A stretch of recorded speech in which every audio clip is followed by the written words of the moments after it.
Voilà, alors lors de cette capsule vidéo, nous allons voir la schématisation spatiale de l'organisation du milieu ou d'un milieu. Alors, comment faire pour pouvoir réaliser cette schématisation spatiale? Eh bien, d'abord, une schématisation, c'est quoi? Alors, comme on peut le voir sur le petit schéma qui se trouve sur la présentation, un schéma est une représentation simplifiée de l'organisation spatiale d'un territoire. Le schéma n'est pas une simplification de la pensée, mais une simplification des formes du territoire. Et le schéma permet de généraliser le territoire à d'autres. Alors, la différence entre carte, croquis et schéma, eh bien, c'est le fond de carte qui est principalement la grande différence. Si l'on regarde comment une carte est représentée, en tout cas est représenté le fond de carte d'une carte, on voit que les limites sont clairement respectées. Alors que dans le cas d'un croquis, c'est plutôt la forme générale qui va être mise en avant. Lors du schéma, par contre, on va prendre une forme géométrique pour représenter de manière générale, de manière schématisée, l'espace. Ici, par exemple, pour réaliser la schématisation de l'île de la Réunion dans l'océan Indien, eh bien, on vous propose trois solutions, soit de le faire sous forme d'un rond, soit de le faire sous forme d'une ellipse, d'un ovale, ou soit alors le faire de forme rectangulaire. On le voit bien ici, le fond de carte n'a pas vraiment d'importance, c'est l'idée générale qui est plutôt représentée. Alors, un exemple concret, schématisons la ville de Paris en France. La première étape qu'il faut faire, c'est repérer les lignes de force. Alors, on utilise généralement ou un plan ou une photographie. Ici, nous avons une photographie satellite de la ville de Paris avec un angle vertical. Alors, identifier d'abord les lignes de force.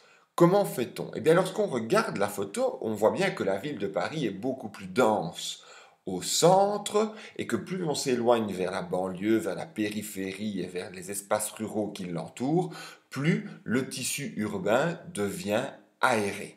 On voit apparaître du vert de plus en plus. Et lorsque je regarde cette photographie, je vois qu'en effet, dans Paris, il y a différentes zones de densité différentes.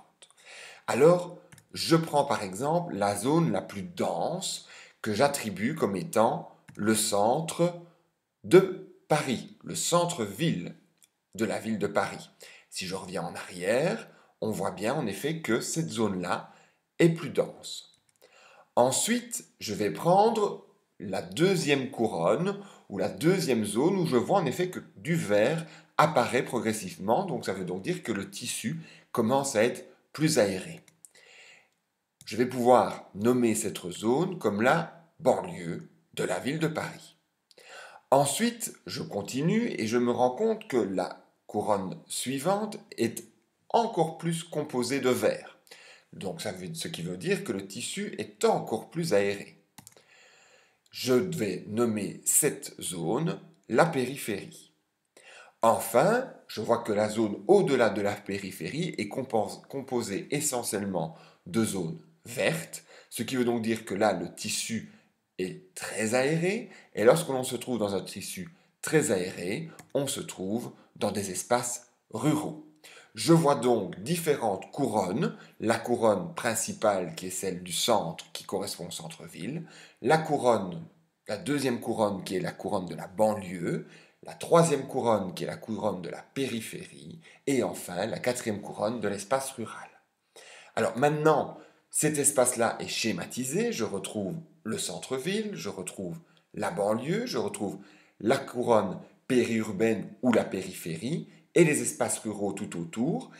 Nous voyons évidemment que les lignes de force sont bien représentées. Je vais donner un titre et je vais appeler donc mon schéma schématisation spatiale de l'organisation de la ville de Paris et je vais utiliser des couleurs et une légende.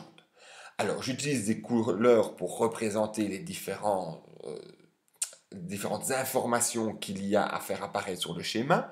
Ici, en l'occurrence, ce sont les différentes zones. Mais je peux aussi utiliser une légende pour pouvoir, en effet, faire la distinction entre les différents pôles.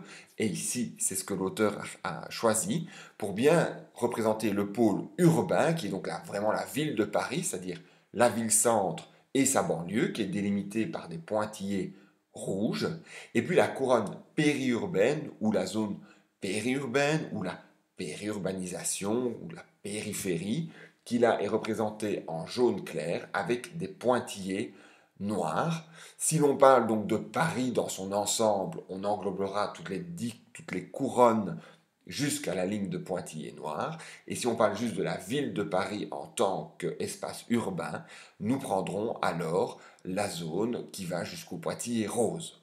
Voilà, j'espère que cette capsule vidéo a pu vous aider à comprendre comment on réalise une schématisation et qu'est-ce qui doit apparaître dessus, quels sont ces éléments constitutifs qui doivent au final apparaître. Je rappelle donc les lignes de force, le titre, la légende, les couleurs. À vous de jouer maintenant, à vous de réaliser votre propre schématisation.